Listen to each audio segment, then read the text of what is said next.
The simple present tense in Stair A is a sentence pattern used to express habits, general traits, and routines by following five steps: subject, verb, object, complement, and time expression. The Stairs A technique helps learners build positive, negative, and interrogative sentences step by step in a clear and easy way. He reads book every night. The sentence expresses a habit or routine. The verb read is aid with is because the subject is he third person singular. A time phrase like every night function as a verb of frequency or time. A negative sentence: he does not read books every night. Use does not for subject like he, see, it, and change the verb back to its base form read, not reads. The structure is subject plus does not plus base verb plus object plus time. Interrogative sentence: does he read books every night? In question form, place does at the beginning, then follow with subject plus base verb plus object plus time. Question sentence: what does he read every night? Use a question word what, when, where, why, who at the beginning, then follow with does plus subject plus base verb plus object. With the Steps A technique, you can build simple present tense step by step, clearly and easily. Remember, in negative and interrogative forms, the verbs stay in its base form because we already use does or to. Hi everyone, my name is Tesa Agriani and today I'm going to explain the present continuous tense using the stepping the 5-stair A technique. This technique helps us to build correct English sentences by visualizing them like climbing stairs. Let's begin. So we start from stairs 1. Now press 1. This is the subject of the sentence. For example, I, she, they, the students, my friends. Stairs 2. Copula plus verb in. This is the heart of present continuous tense. We use am, is, or are plus verb in. Examples: I am studying, she is cooking, they are playing. Stairs 3. Noun phrase 2. Optional because sometimes we add another noun. Example: she is cooking dinner, they are playing football. Stairs 4. Predicate adjective. Optional. This is not very common in present continuous, but can appear in the phrases like she is being nice. Stair 5. Adverb of MPT. Manner, place, and time. This is where we add information about when, where, or how. Examples: I am studying in the library. Second, she is cooking now. Third, they are playing football every afternoon. Now, let's try to build a complete sentence together using these steps. Example: the children, stairs 1, are playing, stairs 2, football, stairs 3, in the park right now, stairs 5. Full sentence: the children are playing football in the park right now. Don't forget, for present continuous, we follow this formula. Subject plus copula am is are plus verb in plus optional object or time or place details. Let me give you a few more examples. First, I am learning English. Second, she is reading a book now. Third, they are studying for the test at the moment. Common mistake to avoid. I learning, it's wrong. I am learning, it's correct. She are reading, it's wrong. She is reading, it's correct. They is going, it's wrong. They are going, it's correct.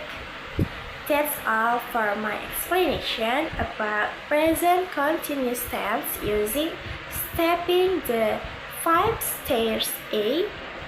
Let's make grammar fun and visual. And thank you for watching, guys. See you in the next video. So I will explain the next material, which is simple past tense. Simple past tense describes action completed in the past with a specific time. For the positive sentence, we start with the subject or NP1, then use the past form of the verb or verb 2. Next is the object or NP2, and we can add adverbs of manner, place, or time. For the example is he cleaned the classroom carefully at school yesterday.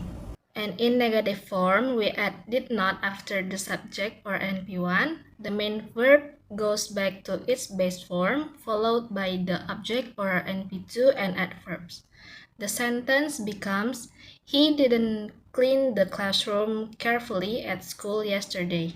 And to form a question, we start with did, followed by the subject or NP1, then the base verb, object or NP2, and any adverbs. The sentence becomes, did he clean the classroom carefully at school yesterday? Then we move on to the next explanation, which is present perfect tense. Present perfect tense describes past actions with effects in the present or experiences without a specific time. For the positive sentence, after the subject or NP1, we use has or have depending on the subject. Then comes the past participle or verb 3, object or NP2, and adverbs. For the example is, they have cleaned the classroom seriously in the morning. And in negative form, we add not after has or have. Then we use verb 3, the object or NP2, and adverbs. The sentence becomes, they haven't cleaned the classroom seriously in the morning. And then to form a question, we begin with has or have, then add the subject or NP1, verb 3, object or NP2, and adverbs.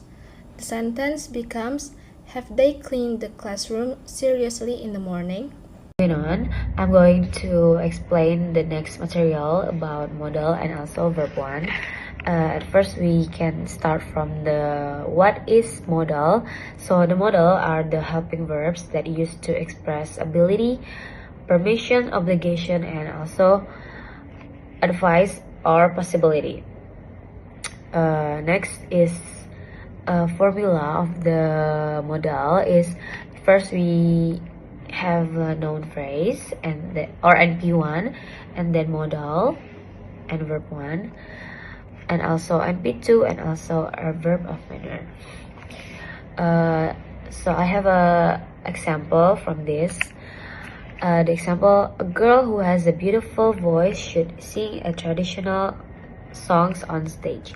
Okay, so a girl who has a beautiful voice is, we can put it in the noun phrase 1, and then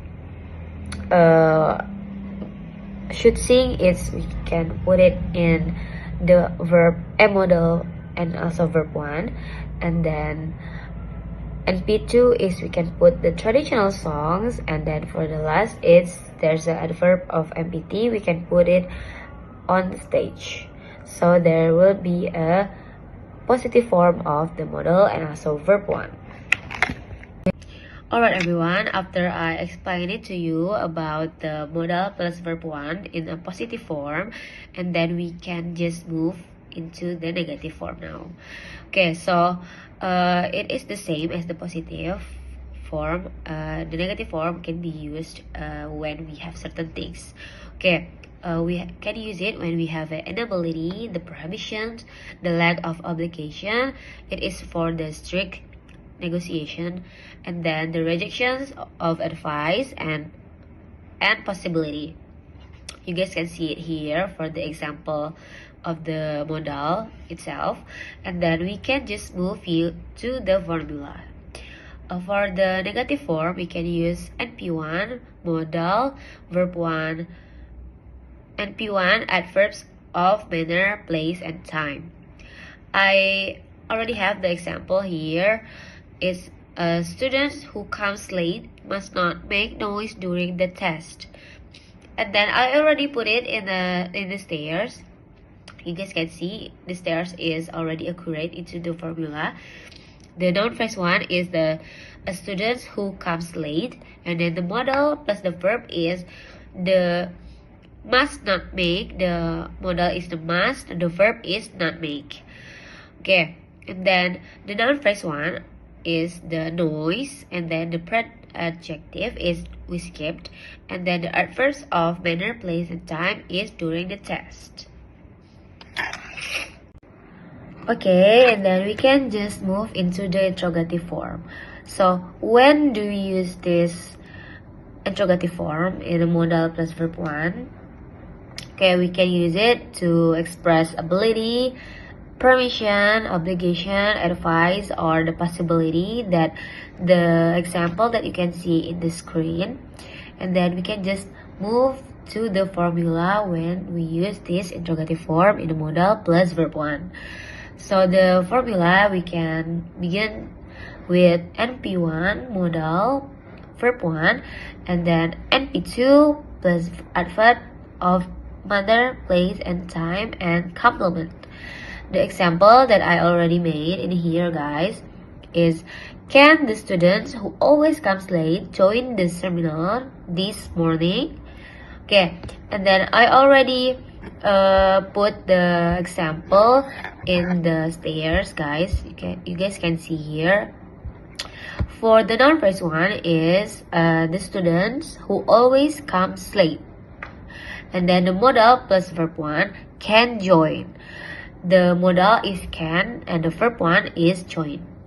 And then the noun phrase 1 is, and the noun phrase 2 is this seminar, and the predicate adjective is we skipped, and then the adverbs of manner, place, time is this morning. Hello everyone, back again with me.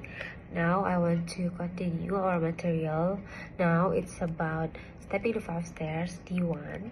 Okay, let's just begin. So what is step the 5 stairs D1 is a sentence building technique that used to form complex and also well-structured sentences. Okay, it can allow us to develop the NP1, the verb, the NP2, the predicative adjective, and also adverb of manner, place, and time in our sentence. There are some structure overview of this 5 stairs D1. There's a noun phrase 1 is a relative clause, like, and then verb is 2.1, and then the noun phrase 2, 3.1, the extra info like the results, and then the predicative adjective, it's optional, and then there's a adverb MPT, it's 5.1, it details time and place. And then I would give you the example of the sentence that you already seen on the slide. It's a diligent student who always joins morning classes has successfully completed his final project with excellent results at the main campus this semester. Okay, so this stairs breakdown, The star one is there's a diligent student who always joins morning classes. The star two, it's has completed and then successfully his final project with excellent results, and then at the main campus this semester. For the additional, there's a substar 5.1, which is the place and time. And then let's move to the independent and dependent clauses. Okay, so the full sentence said that a diligent student who always joins morning classes has successfully completed his final project, right? So it is the independent clause. Why? Because it says that a diligent student has successfully completed his final project. So it says that it can stand alone. So, or it is a complete thought, right? Okay, so and then for the dependent clause, it's relative. It says the part when it says who always joins morning classes. It cannot stand alone. It explains students that it makes it categorized to the dependent clauses. Okay, and then I will give you the summarize about the material about stepping the 5 stairs D1.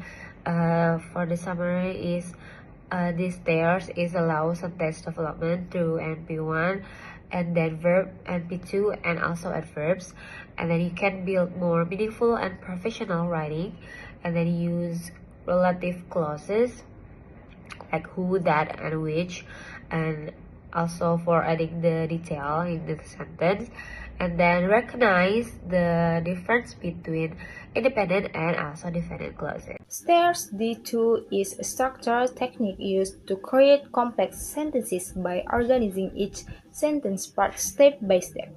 It begins with a subject followed by a verb, object, and may include an adjective and a verb. After that, a different clause is added using relative pronouns like who, which, or that to provide more detail or description. This method helps learners build longer, clearer, and more meaningful sentences in both spoken and written English. Stairs D2 is a structural technique used to create complex sentences by organizing each sentence part step by step. It begins with a subject followed by a verb, object, and may include an adjective and a verb. After that, a different clause is added. For example, he opened a file that contains important documents for the meeting. Is a complex sentence made up of yellow for independent clause. He opened a file. This part can stand alone. It is the main idea of the sentence. Green for dependent clause that contains important documents for the meeting. This part cannot stand alone. It gives additional information about a file and depends on the main clause to be complete. Together, they form a meaningful sentence that is clear, descriptive, and well structured. Exactly what Stairs D2 technique helps us build. For example, he opened a file that contains important documents for the meeting. Is a complex sentence made up of yellow for independent clause. He opened a file. This Hi everyone, my name is Tesa Agriani, and today I would like to explain stair T3 from the stepping the 5-stair T technique. This is a special type of sentence that uses a copula and a complement followed by a relative clause. What is T3? T3 is a type of nominal sentence that means it doesn't show action, but it describes or identifies something. The general structure is noun plus 1 plus copula plus noun plus 2 plus relative clauses, optional if you want add adverb of manner, place, or type. Let's go step by step. Step 1, we have noun plus 1, that subject Noun phrase 2, copula, is was where noun phrase 3, noun step 3, noun phrase 2 plus relative clause. This is where the complement or noun phrase is followed by who, which, or that. Step 5. Adverb of manner or place or time.